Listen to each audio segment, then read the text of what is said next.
Assalamualaikum warahmatullahi wabarakatuh. Perkenalkan, kami dari kelompok 1 ingin mempresentasikan hasil dari laporan observasi kami mengenai kenakalan dan kriminologi remaja dengan judul perilaku merokok pada remaja awal. Sekian, Selamat menonton.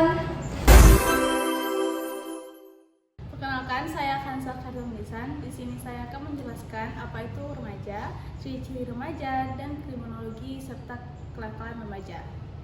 Nah, pertama-tama kita memahami masa remaja atau adolescence dari definisi, tahapnya, dan ciri-ciri atau karakteristik remaja tersebut. Nah, istilah adolescence atau remaja berasal dari bahasa Latin, yaitu adolescens, yang berarti tumbuh atau tumbuh menjadi dewasa. Nah, di era modern ini, konsep ini telah berkembang pesat menjadi pemahaman yang jauh lebih komprehensif tentang periode transisi penting dalam kehidupan manusia. Nah, tentang usia remaja pada umumnya adalah berlangsung antara usia 12 sampai 21 tahun yang dapat dibagi menjadi 3 tahap perkembangan. Yang pertama ada tahap remaja awal saat umur 12 sampai 15 tahun. Yang tahap kedua adanya remaja madya atau pertengahan yaitu 15 sampai 18 tahun, dan yang ketiga ada pada tahap remaja akhir yaitu pada 18 sampai 21 tahun. Nah, selanjutnya ada ciri-ciri atau karakteristik utama remaja. Yang pertama adalah ciri-ciri remaja adanya perkembangan identitas diri, di mana remaja sudah mencari dan membentuk identitas yang unik pada dalam dirinya. Yang ciri kedua ada perkembangan seksual, di mana adanya perubahan fisik dan hormonal yang signifikan pada diri remaja. Selanjutnya, ciri-ciri yang ketiga adalah remaja sudah bisa berpikir kausalitas, di mana remaja itu sudah mampu atau memiliki kemampuan berpikir abstrak dan menganalisis sebab akibat suatu kejadian tertentu. Nah, ciri-ciri yang keempat adanya emosi yang labil, di mana pada fase remaja fluktuasi suasana hati dan intensitas emosionalnya itu terkadang tidak stabil. Jadinya ada ketertarikan terhadap lawan jenis, di mana pada fase ini munculnya ketertarikan romantis dan seksual antara laki dan perempuan. Nah, selanjutnya ciri keenam adalah menarik perhatian lingkungan. Remaja sangat memungkinkan untuk dirinya itu diakui dan diterima oleh masyarakat di sekitarnya. Dan ciri-ciri terakhir adanya kehidupan sosial terikat dengan kelompok, di mana bisa kita lihat manusia pada fase ini sangat mementingkan pertemuan dan kelompok teman sebayanya. Selanjutnya saya akan menjelaskan kriminologi dan kenakalan pada remaja. Nah, kriminologi itu sendiri merupakan ilmu sosial yang mengkaji kejahatan secara sistematis dan multidimensi, yang mengintegrasikan perspektif sosiologi, psikologi, antropologi, dan hukum untuk memahami perilaku menyimpang dalam konteks sosialnya. Nah, ilmu ini menganalisis tidak hanya definisi dan penyebab kejahatan, tapi juga respon masyarakat serta sistem peradilan terhadapnya. Baik, saya Tia Mawardi. Di sini saya akan menjelaskan mengenai perilaku merokok pada remaja, faktor-faktor merokok pada remaja, dan aspek-aspek merokok. Nah, sebelumnya kita harus mengetahui dulu nih, apa itu pengertian rokok. Nah, rokok ini merupakan produk tembakau yang dibungkus dalam kertas atau bahan lain yang dirancang untuk dibakar dan dihisap asapnya. Secara kimiawi, asap rokok adalah aerosol kompleks yang mengandung ribuan senyawa kimia, di mana lebih dari 70 diantaranya diketahui bersifat karsinogenik dan dapat menyebabkan kanker. Nah, selanjutnya pengertian merokok pada remaja. Nah, perilaku merokok pada remaja didefinisikan sebagai aktivitas konsumsi produk tembakau secara teratur atau berulang yang dilakukan oleh individu biasanya berusia 10 hingga 24 tahun. Nah, perilaku merokok ini adalah suatu kegiatan atau aktivitas membakar rokok kemudian menghisapnya dan menghembuskannya keluar yang dapat menimbulkan asap. Nah, asap ini dapat dihisap oleh orang lain. Nah, selanjutnya ada faktor-faktor merokok pada remaja. Nah, tentunya perilaku merokok pada remaja itu tidak muncul begitu saja, melainkan dipengaruhi oleh beragam faktor yang saling berkaitan. Memahami faktor-faktor pendorong ini sangat penting untuk mengembangkan strategi pencegahan dan intervensi yang efektif. Menurut Jurianti, terdapat faktor-faktor yang mempengaruhi kebiasaan perokok, antara lain yang pertama yaitu pengaruh orang tua, yang kedua ada pengaruh teman sebaya, yang ketiga ada faktor kepribadian, dan yang terakhir ada pengaruh iklan rokok. Selanjutnya ada aspek-aspek merokok pada remaja. Yang pertama yaitu ada aspek fungsi merokok. Perilaku merokok itu berkaitan dengan masa pencarian jati diri pada remaja. Nah, fungsi merokok diajukan dengan perasaan yang dialami oleh perokok. Yang kedua ada aspek intensitas merokok, yaitu intensitas merokok pada remaja mengacu pada frekuensi dan jumlah konsumsi merokok. Misalnya sehari itu remaja bisa merokok sampai berapa kali. Nah, itu termasuk ke dalam intensitas merokok. Yang ketiga yaitu aspek tempat merokok. Nah, berdasarkan tempat merokok, ini dibagi menjadi dua tipe, yaitu yang pertama merokok di tempat umum atau ruang publik, dan yang kedua ada kelompok heterogen, yaitu mereka yang merokok di tengah orang lain yang tidak merokok. Yang keempat, ada aspek waktu merokok. Nah, pada waktu merokok pada remaja sering dikaitkan dengan aktivitas atau situasi spesifik, di mana remaja memiliki kecenderungan untuk merokok pada waktu-waktu tertentu, seperti setelah makan, saat berkumpul dengan teman, atau ketika mengalami stres dan sebelum tidur. Nah, selanjutnya ada aspek pengaruh sosial dalam merokok. Nah, konteks sosial sangat mempengaruhi perilaku merokok pada remaja. Remaja ini sering memulai merokok untuk menunjukkan identitas sosial, mendapatkan penerimaan dari kelompok sebaya, atau meniru perilaku orang yang mereka kagumi. Karena bagi mereka, jika mereka tidak mengikuti apa yang dilakukan teman-temannya, itu akan merendahkan diri mereka sendiri.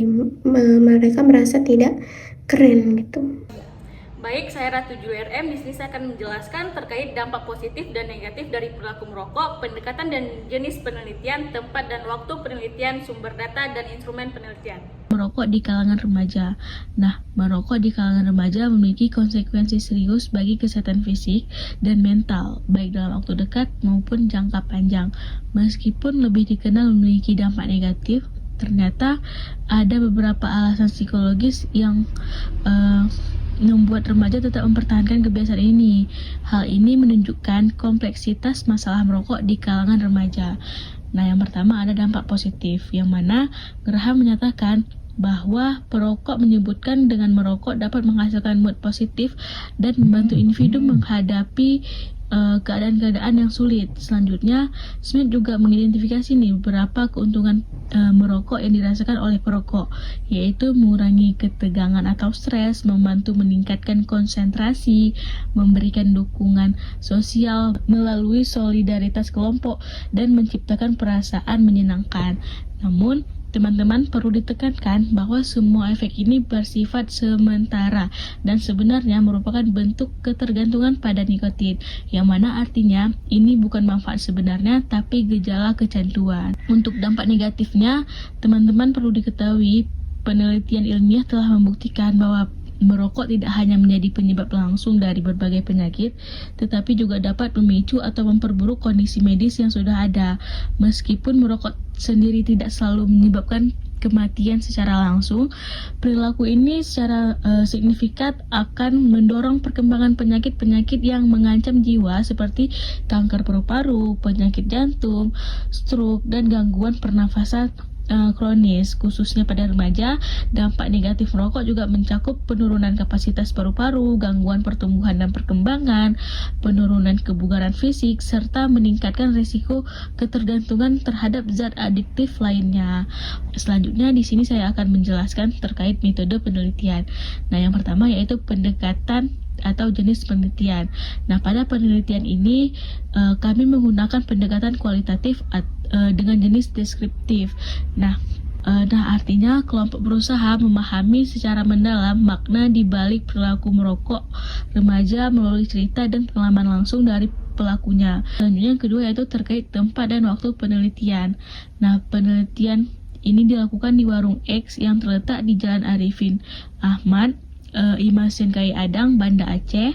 Lokasi ini dipilih karena dari observasi awal terlihat jelas adanya fenomena remaja yang merokok di warung tersebut. Nah, untuk waktu pengumpulan datanya kami melakukan pada hari Rabu tanggal 9 Maret 2025. Selanjutnya yang ketiga yaitu sumber data. Nah, sumber data dalam penelitian ini adalah individu yang memiliki paham dan merasakan secara langsung mengenai hal yang akan kelompok teliti. Dalam penelitian ini yang menjadi sumber data merupakan seorang remaja yaitu pelajar yang merokok di warung X Imasen Kai Adang. Selanjutnya instrumen penelitian. Nah, menurut Ari Kunto 2023, instrumen penelitian adalah alat bantu yang membantu peneliti mengumpulkan data secara sistematis. Dalam penelitian ini, kami menggunakan pedoman wawancara sebagai instrumen utama. Nah, pedoman ini dirancang khusus untuk menggali informasi mendalam nih tentang perilaku merokok remaja di warung X Imasen Kai Adang. Kisi-kisi wawancara telah kami susun dengan sangat terstruktur mencakup 5 aspek penting. Baik, mungkin hanya sekian penjelasan dari saya. Maaf jika ada salah kata. Terima kasih. Saya Amalia Makfira Siregar. Di sini saya akan menjelaskan mengenai teknik pengumpulan data dengan metode wawancara. Saya juga akan menjelaskan mengenai teknik analisis data yang terdiri dari 3. Yang pertama itu reduksi data, display data, yang terakhir itu menarik kesimpulan dan verifikasi. Dan yang terakhir saya juga akan menjelaskan mengenai pelaksanaan penelitian dan hasil analisis penelitian. Teknik pengumpulan data pada penelitian ini yaitu dengan menggunakan wawancara. Metode ini dilaksanakan melalui komunikasi langsung secara lisan dengan narasumber. Nah, kelompok memilih pendekatan wawancara terstruktur, di mana instrumen yang telah disusun ini berisi daftar pertanyaan terstruktur yang akan diajukan kepada seorang remaja yang merokok di warung X Imasen Kai Adang dengan tujuan untuk mendapatkan informasi mendalam dan terpercaya. Baik, selanjutnya saya akan menjelaskan mengenai teknik analisis data. Teknik analisis data merupakan prosedur metodologis yang digunakan kelompok untuk mengolah data mentah menjadi informasi bermakna dan berkontribusi terhadap pemecahan permasalahan laporan penelitian. Nah, proses analisis itu dimulai dengan pengamatan mendalam terhadap data hasil wawancara dengan tujuan utama mengonstruksi narasi ilmiah yang informatif dan mudah dipahami. Nah, di sini ada beberapa langkah teknik analisis data yang diterapkan dalam penelitian ini.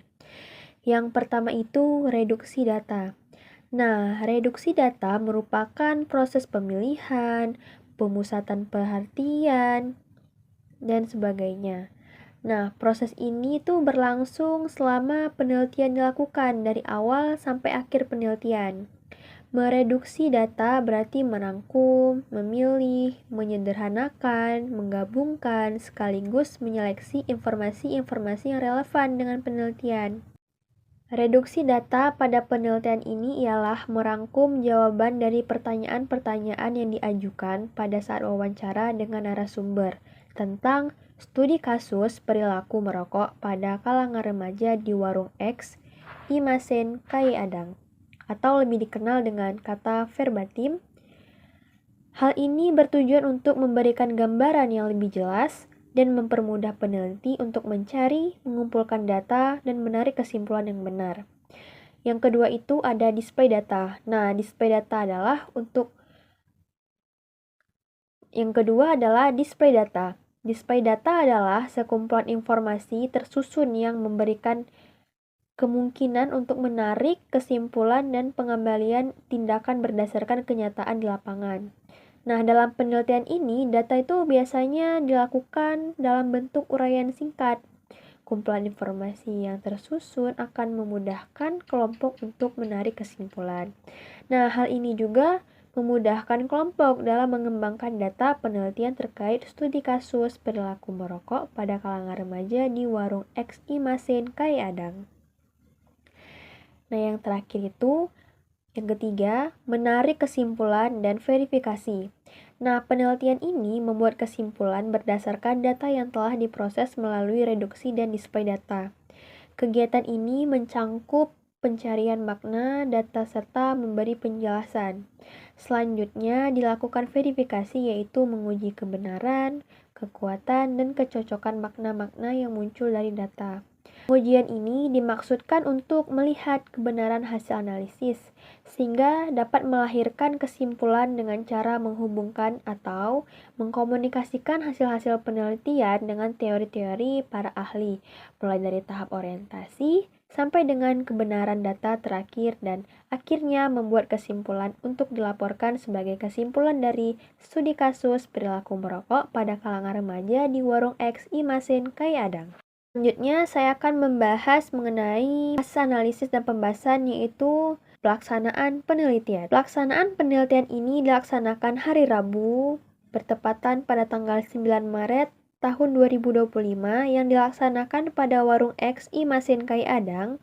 Adapun sumber data penelitian yang dijadikan informan dalam penelitian ini adalah seorang remaja yang merokok di Warung X Imasin Kayadang. Inisial nama RZ, jenis kelamin laki-laki, usia 14 tahun, status pendidikan peserta didik SMP atau SM atau MSen dan sederajat. Oke, baik. Selanjutnya saya akan membahas mengenai hasil analisis penelitian. Yang pertama itu ada aspek fungsi merokok. Nah, bagi remaja, merokok itu sering berfungsi sebagai alat untuk mengatasi tekanan emosional atau sebagai sarana untuk diterima dalam kelompok sosial tertentu. Maka dari itu, untuk melihat dimensi emosional yang dirasakan oleh responden, kelompok menyusun indikator tentang alasan utama merokok. Pertanyaan yang pertama, mengapa kamu merokok? Kemudian RZ atau responden menjawab, awalnya iseng, coba karena penasaran. Kawan-kawan dekat saya juga pada merokok. Rasanya aneh kalau cuma saya yang tidak merokok. Dan setelah saya coba merokok, ternyata tenangin diri juga kalau lagi ada masalah. Selanjutnya, pertanyaan kedua, sejak kapan kamu mulai merokok? RZ atau responden menjawab, baru-baru ini kak, waktu itu kawan saya nawarin rokok sama ngajak untuk merokok. Waktu lagi nongkrong. Awalnya sakit, batuk-batuk, terus diajarin cara isap rokoknya sama kawan, sampai akhirnya keterusan gitu. Yang kedua, aspek intensitas merokok. Aspek intensitas merokok pada remaja mengacu pada frekuensi dan jumlah konsumsi rokok. Nah, berikut hasil wawancara pada aspek intensitas merokok. Pertanyaan yang pertama, berapa batang rokok biasanya kamu hisap dalam sehari? RZ atau responden menjawab, rata-rata sekitar 1-3 batang, bisa lebih kalau banyak pikiran. Nah, yang kedua, frekuensi merokok dalam satu hari. Pertanyaannya, dalam sehari berapa kali kamu merokok? Misalnya pagi, siang, sore, atau malam. RZ atau responden pun menjawab, siang pas pulang sekolah, sore atau malam pas nongkrong. Jadi bisa 2-3 kali sehari tergantung kondisi. Yang ketiga, aspek tempat merokok. Berdasarkan tempat merokok itu dibagi menjadi 2 tipe. Yang pertama, merokok di tempat umum atau ruang publik. Dan yang kedua itu kelompok heterogen, yaitu mereka yang merokok di tengah orang lain yang tidak merokok. Yang pertama itu tempat favorit untuk merokok. Pertanyaannya, di mana kamu paling sering merokok? RZ responden menjawab, di Warung X, ini sudah jadi base camp kami. Setiap pulang sekolah, kami selalu mampir ke sini dulu. Gak langsung pulang ke rumah, karena kalau langsung pulang nanti gak diizinin pergi lagi sama orang tua. Nah, pertanyaan yang keenam, mengapa kamu memilih tempat tersebut untuk merokok? RZ merespon, Warung X ini rada ketutup kak, agak masuk lorong juga, jadi gak ketahuan guru atau orang tua yang udah terbiasa juga nongkrong di sini. Nah, selanjutnya merokok di dalam rumah. Nah, pertanyaan yang ketujuh yaitu apakah kamu pernah merokok di rumah? RZ atau responden menjawab, pernah kak, pas rumah lagi kosong atau kalau lagi ada orang di rumah biasanya saya ngerokok di kamar dan pintu kamar saya kunci, tapi jarang kak kalau ngerokok di rumah. Pertanyaan yang ke-8, jika iya, apakah orang tua tahu kamu merokok? RZ atau responden menjawab, ayah tahu saya merokok dan enggak dimarahin juga, asalkan enggak merokok di hadapan ayah aja. Paling kalau masalah ngerokok itu ibu saya kak marah. Nah, berdasarkan hasil wawancara pada indikator merokok dalam rumah, maka dapat diketahui bahwa meskipun lebih sering merokok di luar, responden mengakui pernah merokok juga di rumah saat lagi kosong. Halo, saya Hatuma Fira. Di sini saya akan melanjutkan hasil dari penelitian, pembahasan, dan kesimpulan serta saran. Nah, aspek keempat yaitu aspek waktu merokok. Jadi pertanyaan yang kami ajukan kepada responden itu, pada jam berapa aja kamu paling sering merokok?